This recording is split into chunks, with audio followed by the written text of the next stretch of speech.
আসসালামু আলাইকুম সকলকে। ডিগবাজি খান জায়েদ খান, জায়েদ খান মানে ডিগবাজি, জায়েদ খান মানে ভাইরাল, জায়েদ খান মানে বাংলাদেশের নতুন এক ট্রেন্ডিং টপিকের আমদানি। আপনারা জানেন যে সবসময় জায়েদ খান ভাইরালে থাকতে চায়, সবসময় জায়েদ খান ট্রেন্ডিংয়ে থাকতে চায়, সেটা না হয় পরে ধরলাম।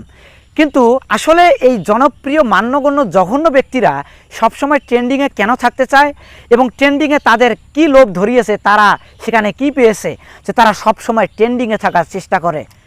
প্রশ্নের উত্তর সোজা। ট্রেন্ডিংয়ে টাকা আছে, ট্রেন্ডিংয়ে ভিউ আছে, ট্রেন্ডিংয়ে জনপ্রিয়তা আছে। আর যেই জায়গায় জনপ্রিয়তা বেশি, ভিউ বেশি, টাকা বেশি, যেই জায়গায় আপনি সম্মান পাবেন। আর জায়েদ খানের বিষয়ে সম্মানের বিষয়টি একটু আলাদা, সেটা একটু পরে আমি বলতেছি। আর যে জায়গায় সম্মান পাবেন, যে জায়গায় জনপ্রিয়তা পাবেন, সেই জায়গায় জনপ্রিয় কিংবা মান্যগণ্য জঘন্য ব্যক্তিরা ছুটতে থাকবেন। তার কারণ একটাই, সেখানে ভিউ বেশি, টাকা বেশি। আর ভিউ যত বেশি হবে, টাকা তত বেশি। কিন্তু জায়েদ খান সবসময় কেন ট্রেন্ডিংয়ে থাকতে চায়? জায়েদ খানের কি আপনি আজ পর্যন্ত একটা সিনেমা দেখেছেন? আপনি কি দেখেছেন যে জায়েদ খান কোনো সিনেমায় যুক্ত আছে? আপনি কি দেখেছেন যে জায়েদ খানকে নিয়ে কখনো সিনেমা রিলেটেড গুঞ্জন উঠেছে কিংবা তোলপাড় উঠেছে? আপনি কখনো দেখেন নাই। কিন্তু জায়েদ খান কিন্তু এখন ভাইরাল হতে চায়। কিন্তু প্রশ্ন অবশ্যই আপনাদের মাঝে ঘুরপাক করতে পারে যে জায়েদ খান কেন ভাইরাল হবে? জায়েদ খানের ভাইরাল হওয়ার দরকারই বা কি? দরকার আছে ভাই। আসলে যেই ব্যক্তিকে সবাই চেনে না, যাকে কখনো মানুষ দেখে নেই, যার বাংলাদেশে একটা ভক্ত নাই, যার বাংলাদেশে ভক্ত দূরের কথা, তার মনে করেন একটা সিনেমা পর্যন্ত নাই, যদি থাকে দুই একটা, যার সিনেমা কেউ দেখে নাই, যাকে কেউ চেনে না, সে তো চেষ্টা করবেই আমাকে সবাই চিনুক, আমাকে সবাই ভাইরাল করুক, আমি সবসময় ট্রেন্ডিংয়ে থাকি। কারণ সে যত বেশি ট্রেন্ডিংয়ে থাকবে, তার ততই ইনকাম, তার ততই ভিউ, তার ততই জনপ্রিয়তা। সম্মানের বিষয়টি পরে ধরলাম। এখন আসি জায়েদ খানের সম্মানের বিষয় নিয়ে।